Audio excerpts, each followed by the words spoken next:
Hari ni mak saya nak masak popcorn chicken dan salted egg macaroni. Jom kita.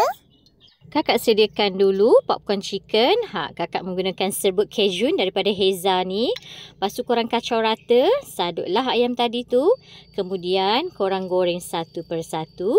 Bila dah garing tu, korang bolehlah angkat dan toskan. Lepas tu, kita sediakan pula bahan untuk buat salted egg macaroni.